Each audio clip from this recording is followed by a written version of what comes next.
por eso yo no hace mucho y en más de una ocasión ofrecí una disculpa por lo mucho que este tema había lastimado a las instituciones, la credibilidad de las instituciones, la credibilidad del gobierno, porque si bien, como se hizo una investigación, fue un hecho que no incurrió en ninguna ilegalidad, sí generó una percepción de corrupción. Y si me dijeras, ¿lo hubiese hecho distinto o hubiésemos hecho este tema de forma diferente? Sí, sí, porque creo que esto deja claro que no solo se trata de actuar con apego a la legalidad, sino evitar, y más cuando se trata del presidente, de evitar que haya una percepción que involucra algún hecho de percepción. Pero mira, también es una oportunidad. Yo creo que en este tema en particular, es una oportunidad que cuando dan visibilidad en este hecho sobre el presidente, sabemos que el presidente tuvo un enorme escrutinio prácticamente en una caja de cristal. Creo que eso nos lleva a tener de mi parte un mayor compromiso para la corrupción. Al haber sido señalado por este tema, que te repito, no fue ilegal, pero generó una percepción de que algo vinculado a la corrupción podía estar ahí presente, eso me lleva a tener un mayor compromiso. Así lo señalé. Lo dije cuando promulgué muy recientemente el Sistema Nacional Anticorrupción, porque mi gobierno hoy más que nunca tiene como una necesidad de acreditar su compromiso y su actuar en el combate a la corrupción. Gracias, presidente. Bueno, gracias. Por cierto, déjame decirte, muy claro, ¿qué pasó? ¿Qué pasó? Y que fue tan señalado, esa casa se rescindió el contrato que mi esposa había celebrado con el entonces vendedor, se rescindió. Porque preguntan, oiga, pero sigue teniendo la casa lejos, ya no se tiene, y lamentablemente fue, lamentable porque fue una compra que iba a hacer mi esposa, que estaba en proceso de hacerse y ya no se hizo. Entonces ya no tiene la casa. No, se rescindió el contrato de estar aquí. ¿Puede ser bien? Que tiene su esposa otro de hizo una conexión al primero para hacer una sola unidad por parte de un, dijo el Guardian, potencial contratista de su gobierno. Sobre ese tema sí, déjame decirte, para dejar bien claro, primero me parece una calumnia y como alguien decía, de las tareas infames pues siempre quedan manchas. No es cierto, es completamente falso, Joaquín, porque lo que quiso dar esta nota o hacer suponer esta nota es que mi esposa tenía otra propiedad que no tiene, solo tiene el departamento que ella había adquirido incluso antes de casarse y antes de que yo la conociera. Ella, estando dedicada a la actividad artística, adquirió entonces esa propiedad y la única que tiene. De ahí que tenga vecino, amigo, como todos tenemos, y que alguna vez alguien lo haya ocupado distinto a afirmar que esa propiedad sea de ella. Y eso es lo que quiso decir. Esta nota, o eso fue lo que quiso insinuar, es completamente falso que mi esposa tenga otra propiedad en Miami, es completamente falso que sea parte de la propiedad que ella declaró que tenía desde el principio, y es completamente además falso, y un eventual o potencial conflicto. Tienes una gente fuera de México y que no tiene, como está acreditado, ningún contrato con el gobierno, ¿no? Oiga, y presidente, cuando él habla de que pagó la compañía de este señor Pierdanto, Piermont, los impuestos. Es un amigo, te repito, es un amigo que está allá y que efectivamente le hizo un favor. Una única ocasión de hoy, en una única ocasión, porque mi esposa estaba aquí, dijo, oye, puedes cubrir el impuesto predial, yo te lo cubro aquí, como de hecho ocurrió. O sea, parece en una relación pues común y ordinaria que puede pasar entre quienes son amigos y vecinos, pero que eso no suponga de ninguna manera un hecho ilegal o estar en falta. O sea, que ese departamento no es de sus... A ver, no es de mi esposa, no es de ella, no es una ampliación del de que ella ha declarado que tiene, es de otra persona, y en una única ocasión le pedimos o le pidió a mi esposa cubriera el impuesto predial correspondiente de ese año y que después le fuera reembolsado aquí en México. Bien. Señor presidente, hay un tema, bueno, hay muchos, pero uno de los temas es su baja popularidad. ¿Cómo lo mide? ¿A qué esto tiene que ver con esa percepción de corrupción de la Casa Blanca, del departamento. Yo creo que tiene que ver con muchas cosas, Joaquín. Y voy a lo que originalmente te comentaba. Cuando llegamos al gobierno, cuando llegué y asumí la presidencia de la República, mi decisión fue muy puntual y firme y comprometida con México. Era cambiar que estaban impidiendo que México tuviera mayor crecimiento. Estábamos ante escenarios de frustración porque no se habían logrado y cambios que el país necesitaba. Y esos se hicieron a partir de que llegamos al gobierno. Había frustración porque no se habían hecho las reformas que el país necesitaba. Y hoy se han concretado. Y yo entiendo que hacer estos ajustes, que hacer estas reformas, pues a veces es ir contra grupos de interés, es competencias, privilegios que se habían anidado ya en el antiguo modelo y en los más que teníamos en distintos ámbitos de la vida nacional, en el ámbito energético, en el ámbito hacendario, en el ámbito de las comunicaciones.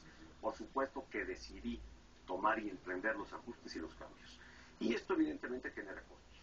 Hoy tienes ahí una reforma hacendaria, no hay reforma fiscal que sea popular, en donde se impusieron mayores impuestos a quienes tienen mayores ingresos, pero eso alivió la necesidad del Estado de tener una menor dependencia de los ingresos petroleros. ¿Por qué?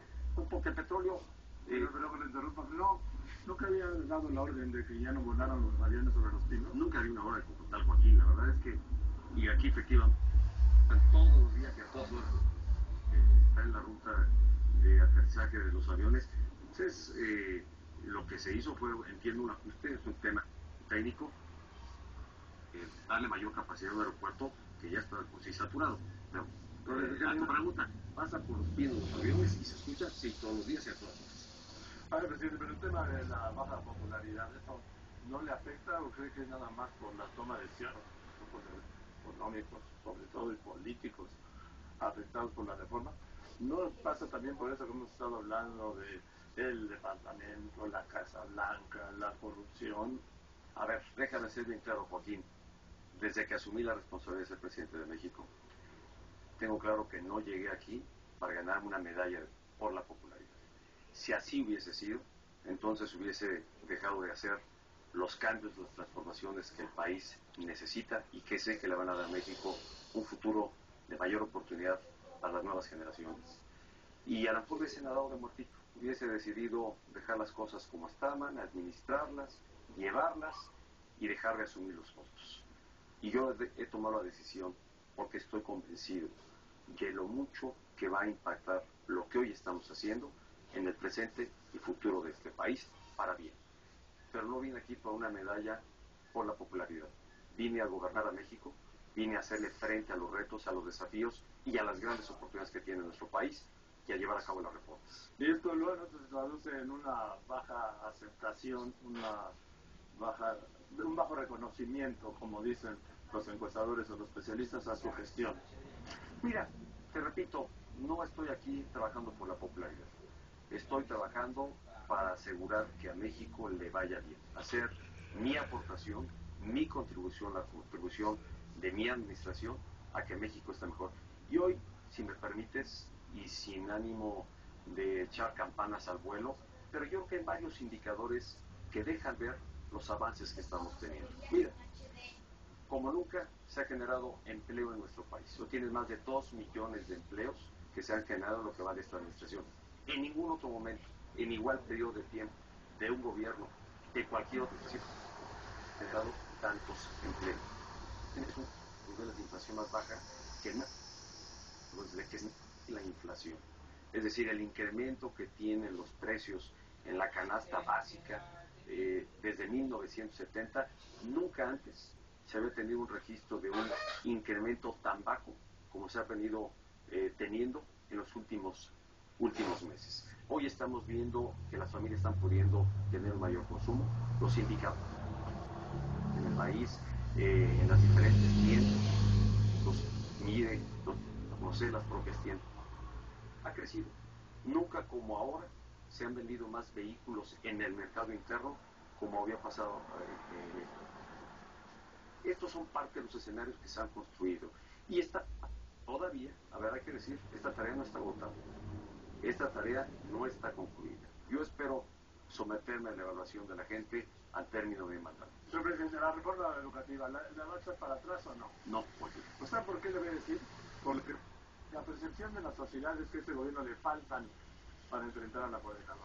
mira, Joaquín, no hay que confundir la firma de decisión para llevar a cabo una reforma con el espacio de diálogo que el gobierno ha abierto con aquellos grupos que están en resistencia a la reforma educativa. Pero soy enfático, la reforma educativa no alcanza, menos sabremos de claudicar a la implementación de la misma. Llegar a eso, pensar en eso, será realmente condenar a la niñez y juventud de México a que tenga una formación verdaderamente pobre para enfrentar lo que va a vivir en el siglo XXI. La reforma educativa va, y por supuesto que el gobierno, no confundamos el hecho de decidido, repito, a llevar a cabo la reforma educativa con la voluntad que hay también de abrir espacios de diálogo, de acercamiento, sin negociar la reforma, pero sí para escuchar las distintas inquietudes que grupos que se resisten a la reforma eventualmente tengan. Da la impresión de que la coordinadora le gana al gobierno, presidente. Bloquean cuando quieren, marchan cuando quieren, asisten cuando quieren, nada. Un sector empresarial muy duro, diciéndole no le falta Joaquín, decisión para la grupo que desde que surgió ha sido un grupo de enorme resistencia para el gobierno y para el tema educativo. Hemos hecho como del Estado en materia educativa. Dejar de lado, y por eso la resistencia, los privilegios que se hicieron varios en el modelo que teníamos, en donde prácticamente a estos grupos se les daba la conducción y la dirección de la educación, particularmente en nuestros estados. Estamos resueltos y así se ha venido acreditando, porque no hemos dejado de hacer ni las evaluaciones, ni hemos dejado de implementar las distintas medidas que la propia reforma educativa prevé para asegurar que haya maestros preparados, maestros evaluados, buenas escuelas. Estamos en esta implementación. Si hoy me dices, hoy hay escuelas que tienen carencias, sí es cierto, pero también es cierto que hay todo un plan de aquí al final de la administración para que 33,000 escuelas sean remodeladas, muchas de ellas reconstruidas y sean espacios dignos para que los niños reciban educación. Estamos en ese proceso. Y entendiendo que esto no puede ocurrir de la noche a la mañana, pues pasa por tener espacios, repito, de diálogo y de acercamiento. Entiendo muy bien la posición que guarda el empresariado, los comerciantes, quienes los afectados de estos desplantes, lo entiendo y estoy empático con ellos. Que hemos comprobado que el gobierno ha decidido actuar y eso no da margen. Realmente se depongan esto que causa molestia, que lastima la actividad económica. Pues tenemos que recurrir a los atributos y a capacidad que tiene el Estado mexicano para poner de forma pacífica orden y generar armonía social ahí donde se ha perdido.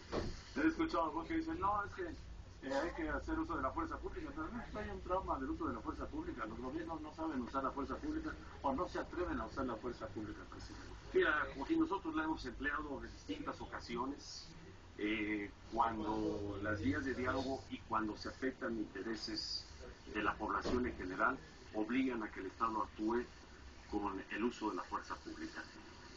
Creo que como Estado también hemos aprendido de experiencias y eso ha llevado que hoy el uso de la fuerza pública es de protocolos estrictos de respeto a los derechos humanos, de no afectar, pero sí de ordenar cuando se lastimen derechos de terceros o derechos de la población en general. Y el Estado, déjame ser categórico en mi afirmación, el gobierno de la República no tendrá reparo alguno, no tendrá reserva alguna en recurrir al uso de la fuerza pública para poner orden y sobre todo para hacer valer el Estado de Derecho.